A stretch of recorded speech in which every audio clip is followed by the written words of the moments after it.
and you don't anticipate having to pay $1,000 a month. You have rent or whatever you have your car payment, you have. Welcome back to Young Smart Money. My name's Apple Kreider, and I'm your host.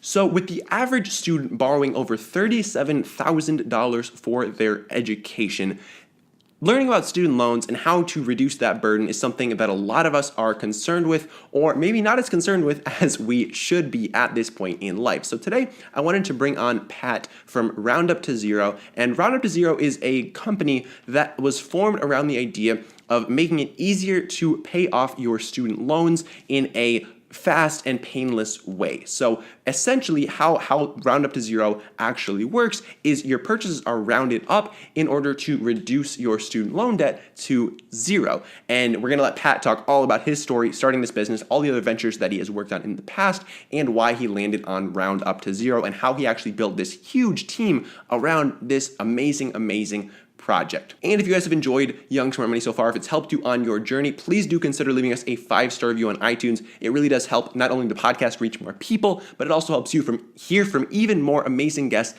like Pat. Thanks for listening. Enjoy the show.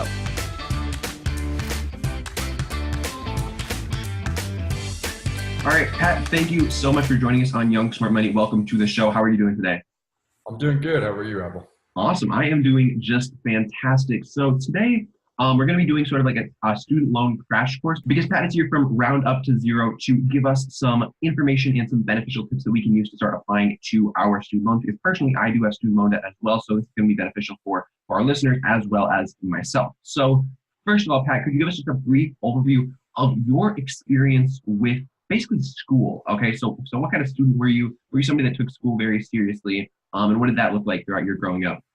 Yeah, definitely. So, school it's been a big part of my life. I majored in biology as an undergrad. I don't do anything with biology right now. I spent 4 years of my life studying biology. Kind of wanted to do the whole pre-med thing. Ended up working in the field after I graduated for about 2 years. And then I actually went back to grad school for environmental engineering, which I also do not use right now. So I'm very familiar with being in school, kind of the college struggle. And I graduated with 6 figures in student debt. So I am all too familiar with student debt and how that impacts people's lives and how it really impacts the daily lives of people who have it. Yeah, that's huge. So 6 figures of student loan debt.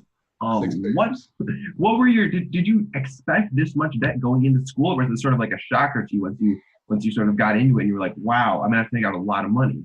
Right. So I did everything kind of by the book. I went to a state school. I had a scholarship with that school. Right. So I was anticipating graduating with a little student debt, but all said and done, I was 18.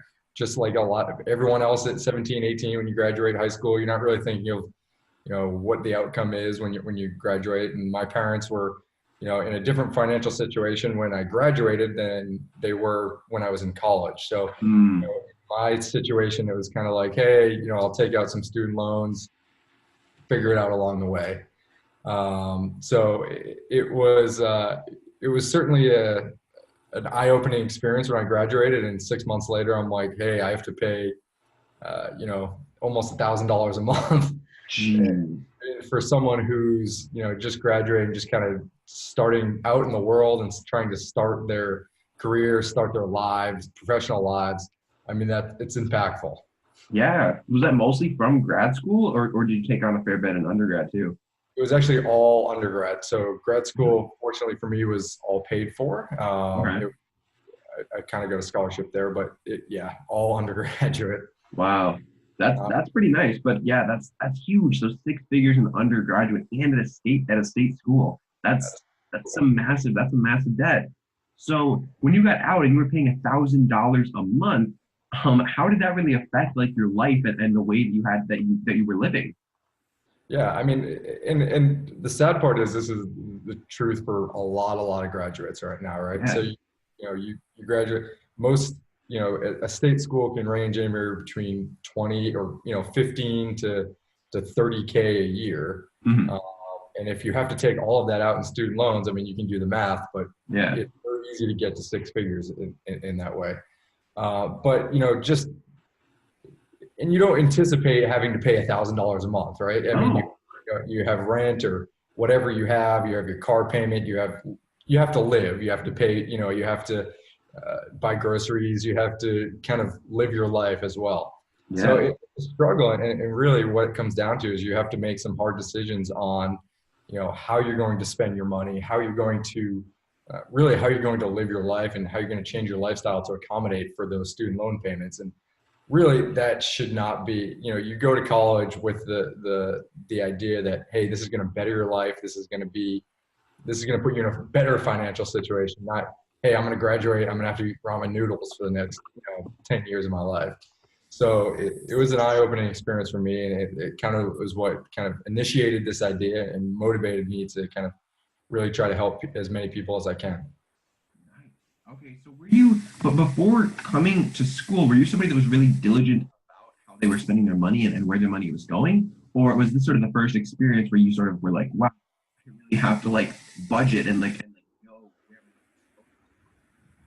Yeah, so I mean, I've always been at least cognizant of how I spend my money. In high school, I worked all throughout high school. I worked all throughout college. I saved money, but really, there's nothing that's going to prepare you from going from basically having no payments, no monthly, monthly bill payments to, hey, an additional grand, right? And yeah. you're just starting out. You're making, the lowest amount of money you will make in your career in most cases. Mhm. So there's really nothing that you can do to prepare you for that. But I was always someone that was very cognizant with money, with my money, and how I spent it. That being said, I'm not someone that, you have to live your life, and that's kind Yeah. of and that's really how I've always thought about it. You have to live your life, you have to enjoy your life, and you kind of have to find that balance, unfortunately, with student debt. Mm, that's huge. Were you able to get a pretty decent job out of school, or was that kind of a struggle as well? Yeah, so I was able to get a good job at the time. I wouldn't say it was the highest paying job, uh, Yeah. but it was a good job. It was in my field. It was directionally where I kind of wanted to start. Uh, Mhm.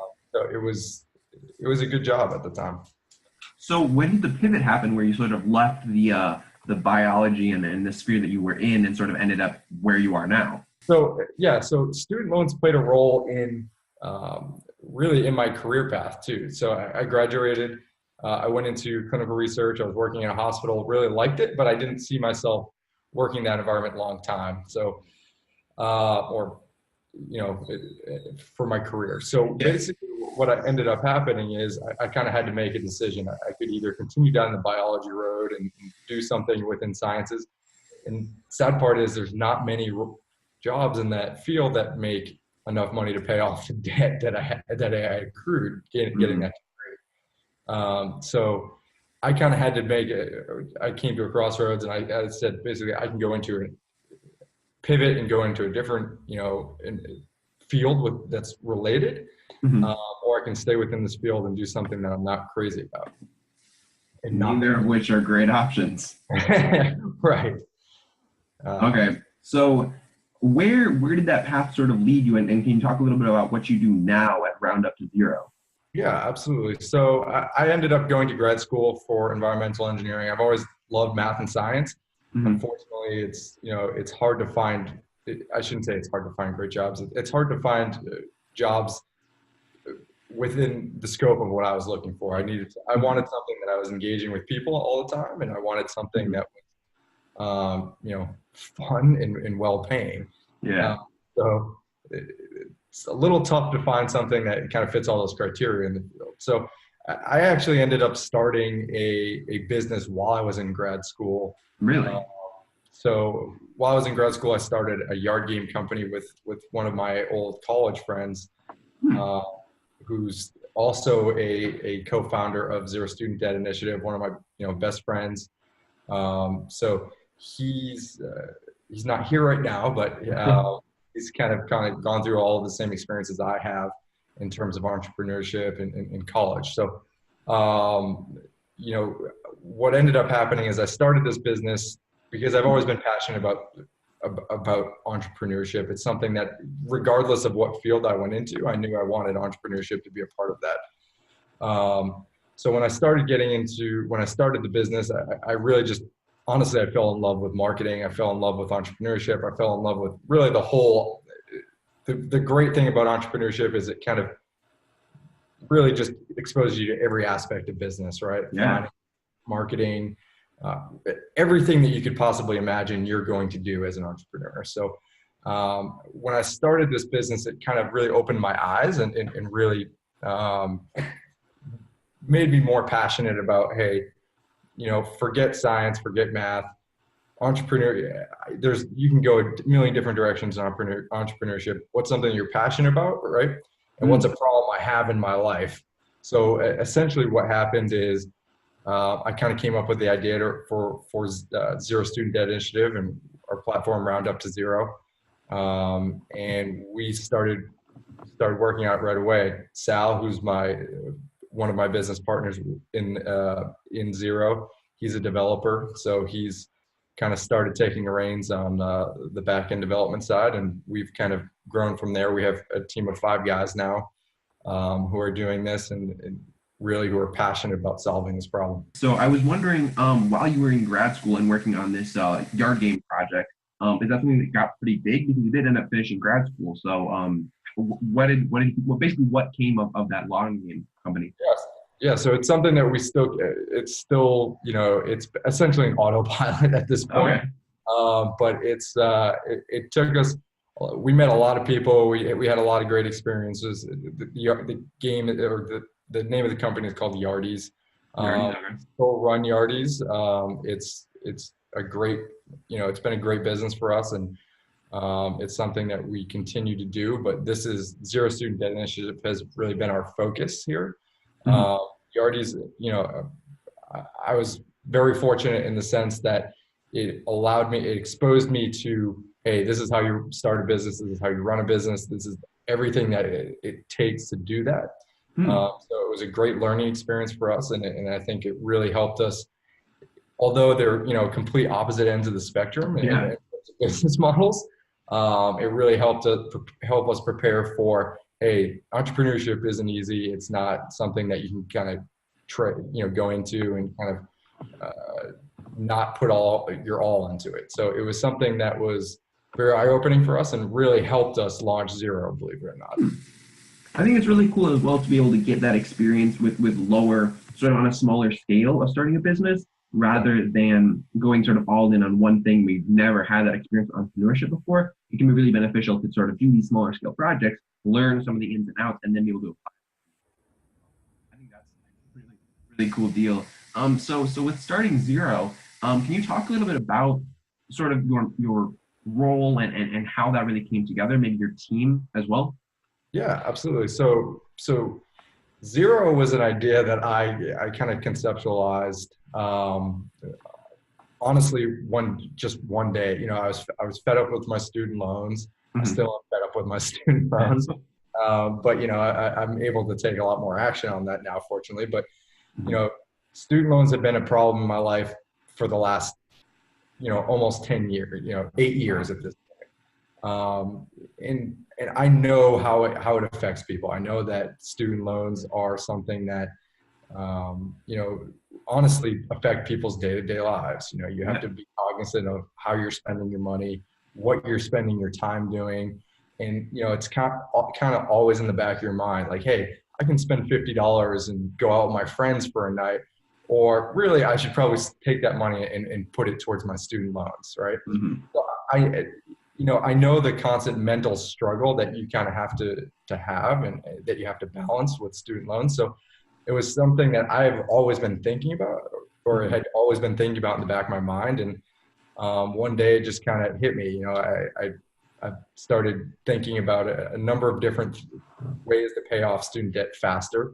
And then we started running the math on different methods and really trying to hone in on what's the most impactful for people. What's the most impactful method for people to pay off their student debt, Mm-hmm. and what's the most minimally invasive way of doing that, right? So Mm-hmm. how do you live your life, kind of set it, kind of have a platform that you can link up to and utilize without really having to put that much thought or that much effort into. Just go ahead and live your life and kind of let that platform take care of the rest. I dig it. I dig it. So, can you talk a little bit about actually what Zero does for some of our listeners who aren't familiar with the platform? Yeah, absolutely. So Zero is a completely automated platform that allows any user, any student loan borrower to link up their debit cards, credit cards, really any bank account that they have that they transact on. So Mm-hmm. if you make a purchase with that card, you should have it linked up to Zero. So what Zero does is it rounds up all of your daily transactions. So that cup of coffee that you bought this morning for $3.40, we Mm-hmm. would round up that transaction to $4, to the next whole dollar. Mm-hmm. So we would take that $3.40 coffee, round it up to $4, and take that 60-cent difference and push that to your student loans. Okay. So what people, and really the educational aspect here is, yes, there is, you're talking change, right? You're Yeah. talking, pennies, dimes, in Mm-hmm. rare instances, a few dollars. But if you do the math, the average user rounds up about $50 a month in spare change. So Really?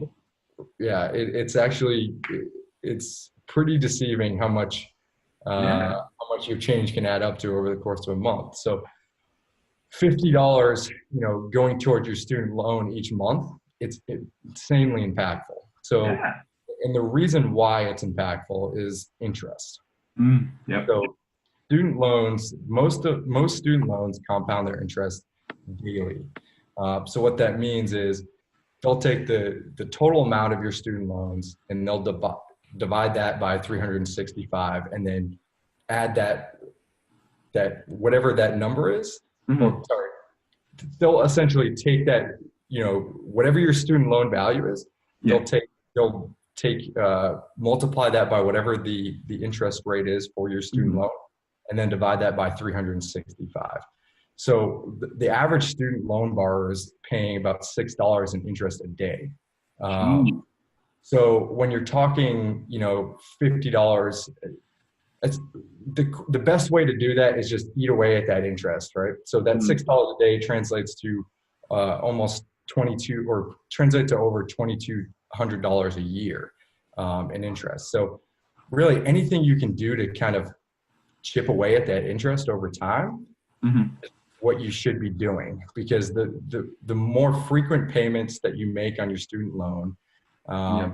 even as small as they can be, $10, $10 a week, $5, whatever you can do to chip away at that interest, it's just Mm-hmm. going to pay its dividends over time. So that 60 cents that you just rounded up and paid toward your student loan off of that cup of coffee, really over the lifetime of that student loan, that 60 cents can translate to $3 or $4, right? Yeah. So it really is impactful. So what we do, so in addition to these incremental payments each month, that chip away at the student debt, we make biweekly payments. So say you round up, the average user rounds up $50 a month. We'll actually break that $50 up into two $25 payments over the course of the month, to again just make those incremental payments, chip away, try to minimize the amount of interest you pay over the course of that month, which translates to less interest over the course of that loan. So Is we this? try to, Oh, I was just gonna say, are your users primarily people who are currently in school or people who are gotten out? so that's the best part about our platform. Right now, the majority of our users are graduates. So these are people who are facing student debt day to day and who are all too familiar with Yeah. how that impacts their lives. That being said, anyone who's in school, anyone who has a student loan, even if it's not matured yet, Mm-hmm. can start using our platform. So it's really the most impactful for people who actually are currently in school, who aren't actually paying interest on their student loans yet. So what's nice about our platform is if you're a current college student and you start early and start using our platform while you're in school, Yeah. all of those payments are going directly towards your principal. So Yep. by the time you graduate, so a lot of people don't understand this, but when you graduate, you have 6 months after you graduate before you start paying on your student loans. So Mhm. really, if you started using our platform day one of school and use it all the way up until you paid or your student loans matured, you have about 4.5 years of change that is just going to chip away at your principal over the course of that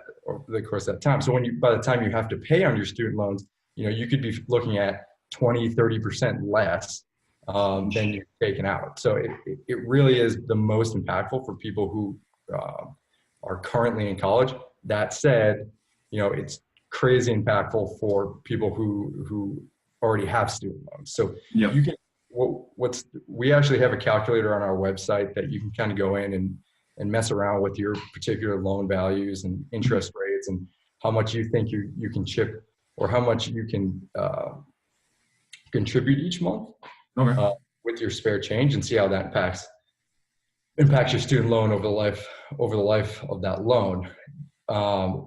One thing I haven't mentioned yet is that we also have the ability to, or our users have the ability to add supporters. Hmm. So what a supporter is a supporter is essentially someone who matches your roundups each month. So say you Okay. have, mom, dad, anyone, friends, family, anyone who's going to help you pay off your student loan over the course. If you have someone, Mhm. and most people actually do have someone who would help them pay it off their student loans and match their roundups each month, you're Mhm. basically doubling down on Yeah. roundups. So that $50 a month just translates into, or just turned into $100 a month. So Yep. it can be really, really impactful for someone who not only is using their change to pay off their student debt, but has a supporter that's helping them.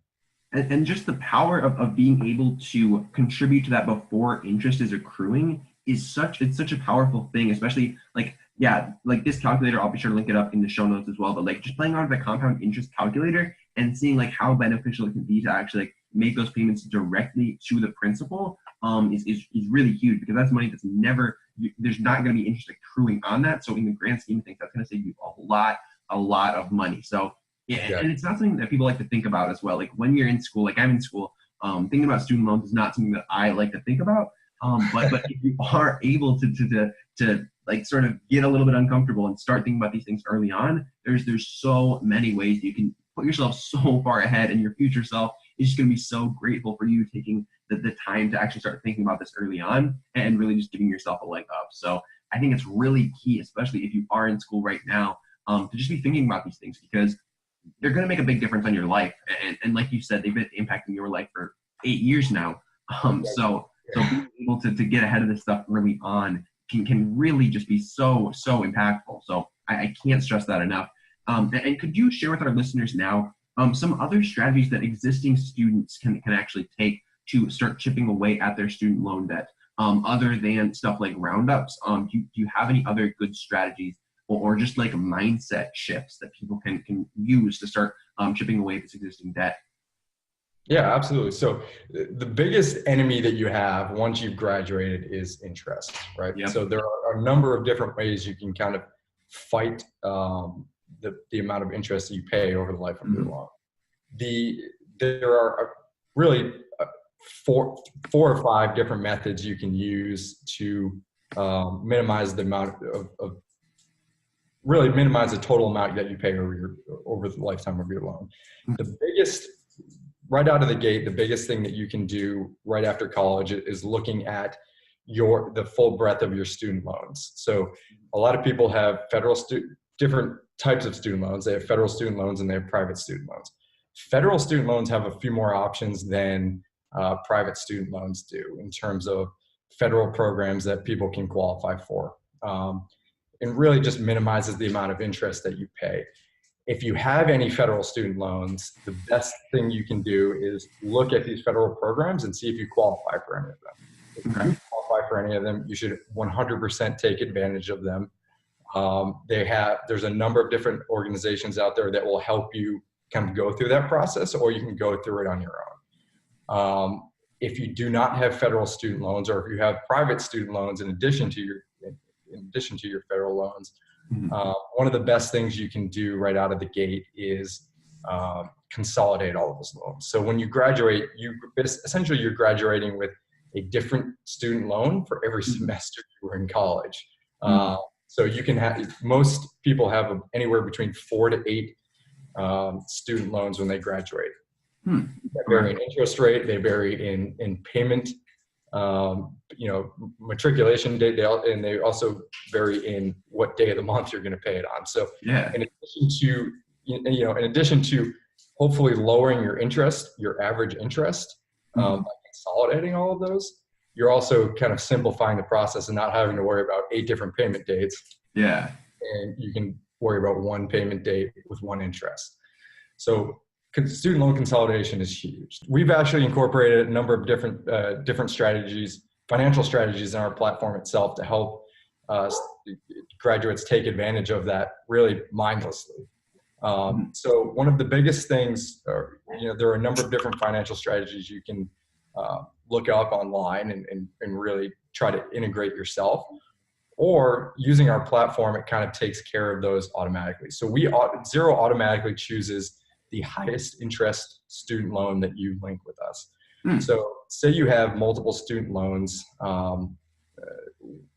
that you've loaded onto our platform. And really all you have to do is log into, say you have a student loan with Nelnet, you log into Nelnet, all of your student loans will show up within our platform. What Xero does is we automatically pick the highest interest loan that you have and start using your change and paying off that loan first. And this is called the snowball effect. So really what we're trying to do is pay off the highest interest loan first, and then start chipping away at the lower interest loans after that. So it can be really impactful, or over the lifetime of all of those loans, that's really the best way to do things. In addition to that, we have another mechanism that you can use, and really it's just a flat recurring amount. So if you can contribute, $5, $10 a week or $20 a month in addition to your regular payments, again, that's just going to chip away at your interest over time. So anything you can do to just make these incremental payments on your student loans is going to be the most impactful for you over the lifetime of your loan. Sorry, my dog's going crazy right now.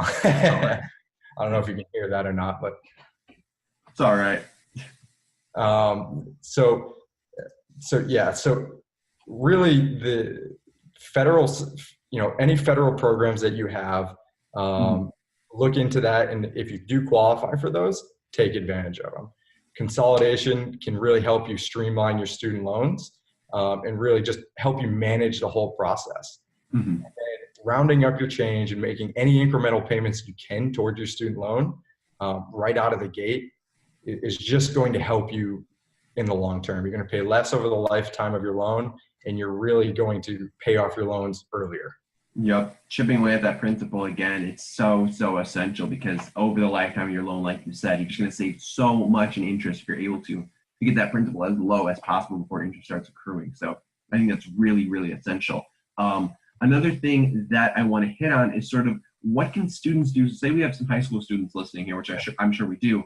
What can they start doing before they actually start taking on this debt to start either preparing themselves mentally, financially? What should they be doing before they actually take on debt to prepare them for this burden that they are likely to have to carry? Yeah, absolutely. So there's a number of different things high school students can do. And some are, very, very basic and very intuitive. And there are other few tricks that you can use, but really the biggest thing, if you're in a situation where you're going to have to take out 100% of your college expenses and student loans, really the biggest thing that you can do is think about what school you're going to, and just really think about the whole 4 years, right? So there are a number of people. So really one of the biggest things you can do, and if you can qualify for this, and if you have the grades to do this, take college credit courses in high school. Oh, yep. And what that does is really just limits the amount of time that you're going to spend in college paying for college, right? So if you can take a full semester or even a full year of college credit courses in high school, that's a Yeah. full semester or a full year that you don't have to pay for while you're in college. So So hopping in real quick, I actually did this myself. I took a year and a half of college courses in high school. So I'm only going to school at UW-Madison for 2.5 years.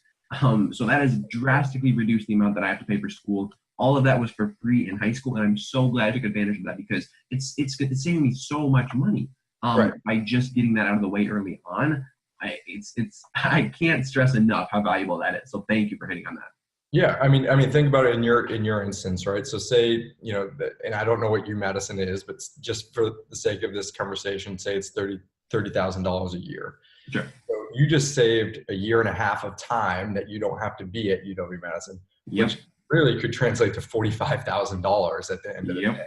I mean, that's huge, and really not enough high school students take advantage of that. Completely agree. Completely agree. There's so many resources available to you, and like spend like a couple hours looking into like what's available at your state, because I know in Minnesota there are so many beneficial programs that allow you to take so many credits for free in high school. So yeah, just look into like what your state has available because there's so many good opportunities out there. Absolutely.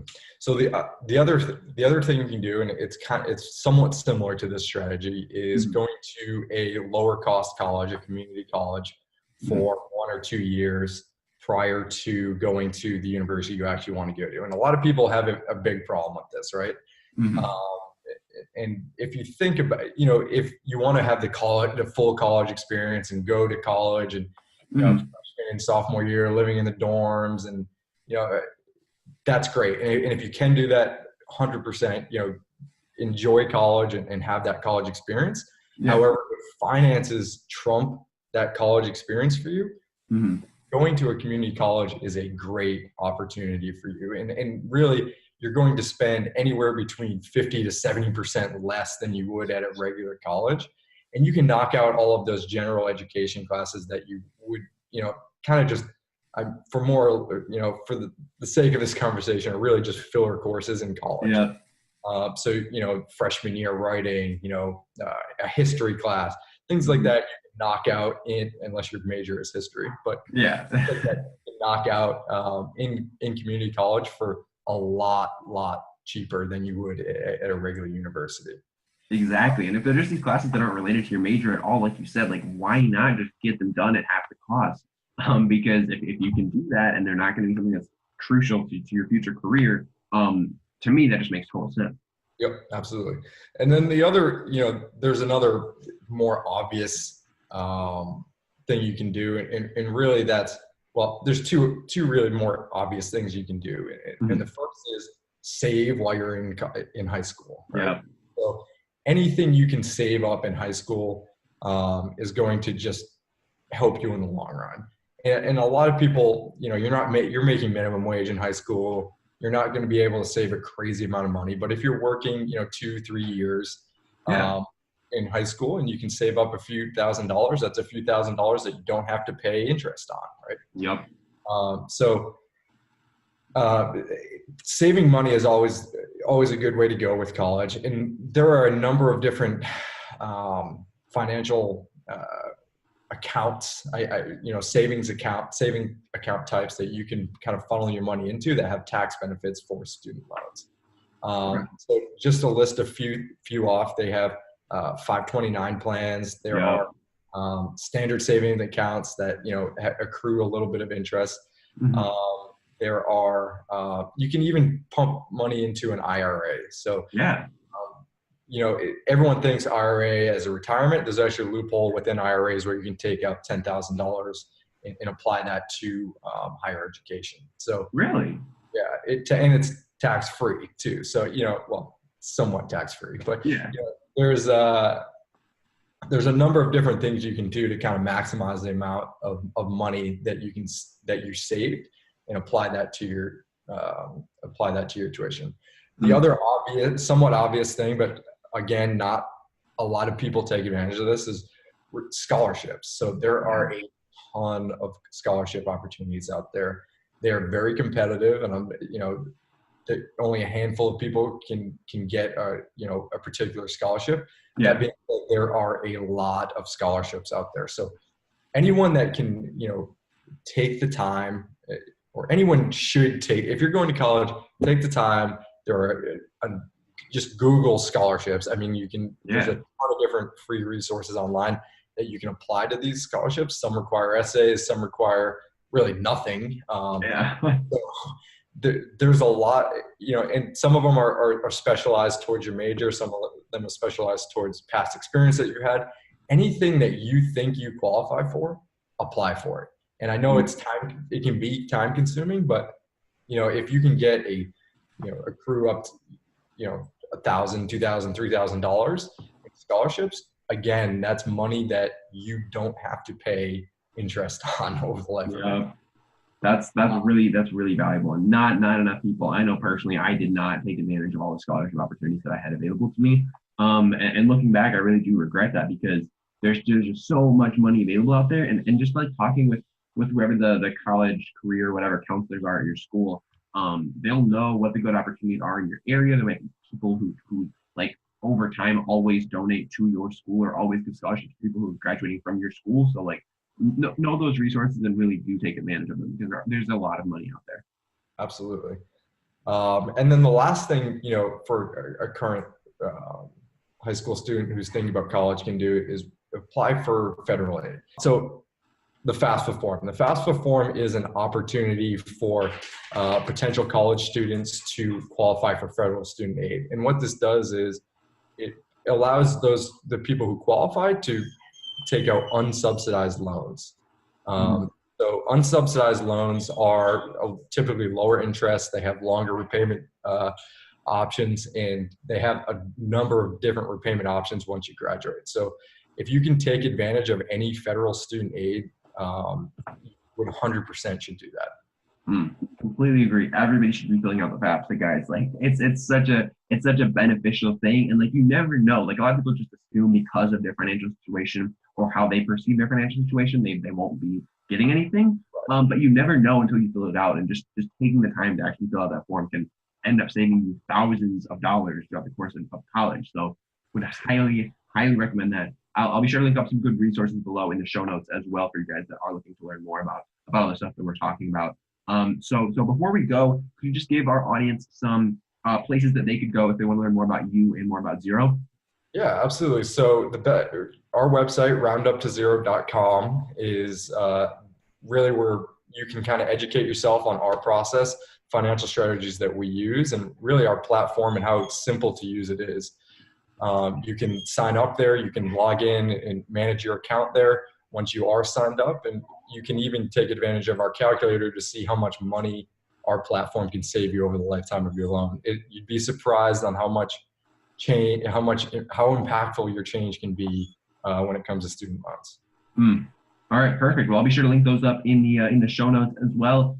Pat, anything you want to leave our listeners with today? The only thing is, I just want to say, you're not alone. There's 45 million people out there struggling with student debt. And there's a number of different resources that you can kind of take advantage of. I'm preferential to our platform, obviously, but there are a number of different methods you should be taking advantage of, and really minimizing the impact of student loans on your life. And the other thing I want to leave everyone with is, we want you to live your life. We think you should live your life. Don't let student loans run your life.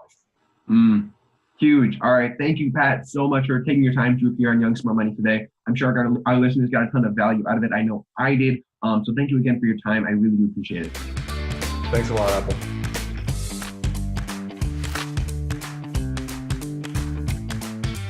Thanks for listening to this episode of Young Smart Money. If you want to support the show, you can do so in 3 different ways. You can subscribe, you can leave me 5, and you can share this episode with a friend. To subscribe, all you got to do is click the subscribe button on Apple Podcasts. To leave me 5, all you got to do is scroll all the way down to the bottom of the podcast's page for Young Smart Money and click on the Write a Review button. And to share with a friend, all you got to do is screenshot yourself listening to this episode, post it on your Instagram story, tag me, and I will be sure to repost it in my Instagram story as well. I love giving you guys some attention who are listening to the show. Thanks for listening, and I'll see you in the next one.